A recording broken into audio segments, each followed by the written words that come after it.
Over the past year and a half, I went on a lot of dates, definitely over 50.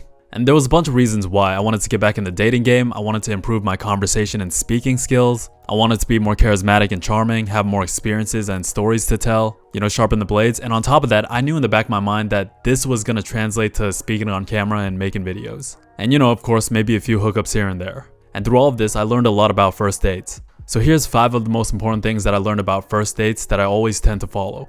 Number 1, when it comes to girls, you always catch more flies with honey. So what this means is you always want to radiate warmth and power. You want to come off as a positive person, just very fun, very lighthearted, just someone comfortable to be around. That's generally the best vibe or atmosphere that you can create for a first date. Like, that song by Rihanna or Beyonce or whoever, like, girls just want to have fun? That was completely off key.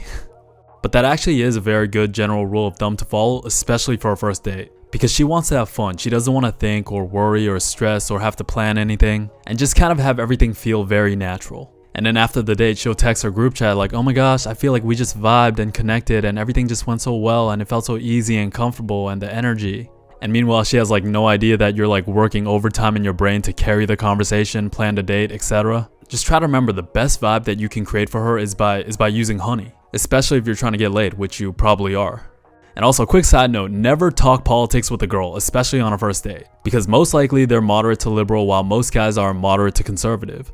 Maybe it's just because last year was an election year and I also live in Cali, but the amount of, wait, you're not Republican, right? Wait, you're not voting for Trump, right? Like, I was actually surprised by how many political conversations were brought up, especially when it was near the fall. Politics is generally a very negative, volatile topic in general. No matter which side you're on, people always tend to get tense. And if you have conflicting views, which you probably do, that's bad. There's absolutely nothing good that can come out of that. But if you guys do agree, you also run the risk of coming off too agreeable. And that's not a good look either. But I had to slip and weave a lot of those conversations and pivot out. Just try to always be extremely mindful of the energy. Remember, you want to come off warm, lighthearted, comfortable, and fun. This is the energy and atmosphere that you want to create, especially on a first date. As a guy, definitely don't ever trauma dump, don't talk negatively about your ex, don't get too serious, etc. Number 2, and this is a good one. People love to talk about themselves. And I say people because this applies to guys and girls. What you gotta understand is that everybody wants to feel important. Everyone wants to feel seen. Everybody wants to be validated, especially women. So the way you can do that is by asking them questions, being curious, even if you don't actually care. And you can pretty much apply this to anything you want in life. So under the context of dating, right? One of the most common mistakes that guys make, from what girls tell me, is that guys talk about themselves too much and how it comes off as bragging and it's a turnoff. The more you feel like you have to tell, the less you actually have to show. And it makes them feel like you don't actually care about their opinion.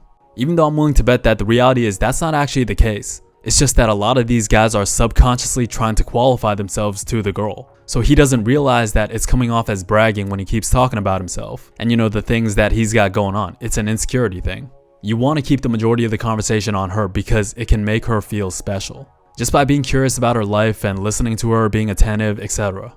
Like, I don't believe the whole, oh, maybe she's shy, maybe she doesn't like to talk. I've been on dates with introverted girls where once she's comfortable, she can't stop talking. You ask her how her love life has been in the past or her opinion on guys that she's dated, and watch them all of a sudden become the most opinionated girl within a 20-mile radius. It's just your job as the guy to make them comfortable enough to want to open up to get them to that point. The most common questions or topics on first dates are things like, what do you like to do for fun? Do you like to travel? She's gonna say yes. What's your type? I've used that one almost every single time. And again, remember to keep it lighthearted and fun when you're asking her questions, because you don't want to make it feel like she's being interviewed either. For example, instead of just, what do you like to do for fun? You can be like, so what do you like to do for fun aside from breaking hearts? Just kind of put a spin on it. Because if it sounds too serious, it makes her feel like she's being interviewed. And then she starts getting stressed or feels pressured, and then there's a serious vibe. You want her to feel comfortable, relaxed, and having fun. Just try to interject whenever you can, try to smile, try to laugh, make fun of her, tease her, flirt, etc. Like, no girl likes a guy that just compliments her the entire time. And also keep in mind, wherever the conversation goes is 99% up to you. I would say out of all the times that I've been on dates, there's been maybe 5 to 10% of the time where the girl actually took the conversation in her direction. Now maybe that's just my sample size, but I'm telling you what it is. Number 3. Oh yeah, before I continue, one thing I want to say is that I'm not some dating guru or some dating expert or anything like that. I'm just sharing what I've learned based on my experiences along the way and my perspectives. And maybe somewhat interesting stories here and there that are fun to share. And hopefully someone can have some positive takeaway. That's always just been my approach to content. Definitely not some guru or some self-proclaimed expert. But yeah, anyways, the third thing you gotta keep in mind is that there's absolutely nothing authentic about first dates. Everything from her makeup, from you cleaning the shit out of your apartment or car before picking her up, the cologne you spray to mask your body odor, the things both you and her say, the things that both of you guys filter out. You know, both of you are hiding most, if not all, your flaws, and you're both putting on a version of yourself that you think will appeal to the other person. Authenticity comes out after the honeymoon stage. That's when couples start getting irritated with one another. You know, when those quirks that you've convinced yourself was cute at the beginning starts getting annoying. Whether you were just a lustful guy or if you were a girl and you had rose-tinted glasses on and romanticized the view of this perfect first date that you went on. That's where the act begins to wear off, and that's where a real relationship actually starts. When you guys get to see how your flaws mesh. Until then, it's just you, the guy, putting on this show or putting on this play or this illusion, especially on a first date, that she's actively participating in.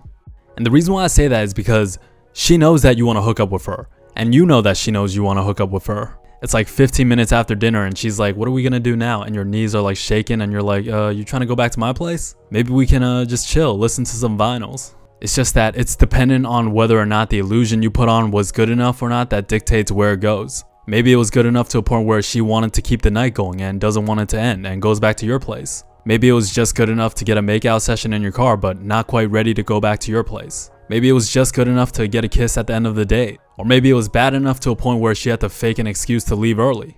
But the rest is just dependent on how well you set it up and execute. Half the work is done. Absolutely nothing about first dates are authentic, and definitely not an indicator of whether or not you can take someone serious. And this goes for both parties. The fourth thing you gotta know is that, and this was one that I struggled a lot with, just because I would forget about it most of the time. Like, my strength is conversation and controlling the energy of the date. So a lot of time, especially in the beginning, I would forget about the physical escalation aspect of the date, where I wouldn't necessarily go from 0 to 100, but I'd go from like 25 to 100.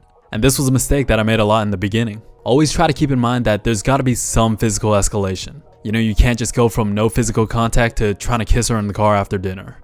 I mean, technically you can do that, right? I'm not saying it's 100% not gonna work. If you were good enough on the date and she likes you enough and you were really attractive, but generally speaking, you gotta slowly escalate the physical interaction. And actually, here's what I would do now. When you first pick them up, obviously get out the car so you can open the door for her. What I would do is that I would give them a hug right off the bat. Just real casual, real cool, no big deal, right? Everybody gives hugs. You can give hugs to friends. The thing about hugs is that a hug can be either really intimate or completely platonic, but it can also break the physical barrier without being too overbearing from the start. And then after that, I'll try to find some space where I can slightly put my hand on their lower back or guide her to whether it's getting out the car or guiding her to her seat at the restaurant or just opening the door to whatever spot you're going to in general. Let's say you're going to the bar, getting ice cream or drinks or whatever. This is what I'll do, but I'll open the door with one hand and then with my other hand, I'll slightly guide them in. It's kind of like a subliminal thing where you can make them feel safe, secure, comfortable, and be a gentleman. And then after eating or whatever you guys are doing, normally she'll be comfortable or warmed up enough to a point where you guys are vibing, you guys are laughing. And this is normally when I'll go to try to hold her hand, whether we're crossing the street or walking back to the car, etc.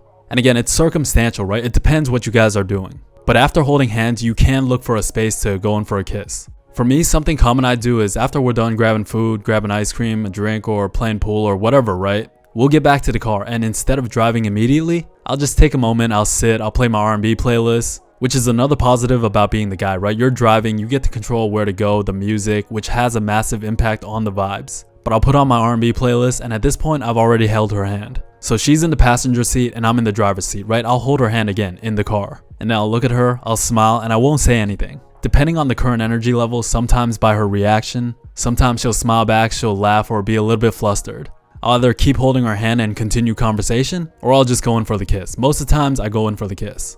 And I'm gonna just say this, unless you massively fumble with the conversation or just weird vibes or energy in general, a first kiss on a first date should not be that hard if I'm being completely honest. Because you're already attractive enough to get her to go on a date with you. That's already 40-50% of the battle itself. The rest is just you basically being a cool guy and not being a weirdo. And if you guys start making out from the kiss, it's pretty much a wrap. I don't have to say anything, you can take it from there.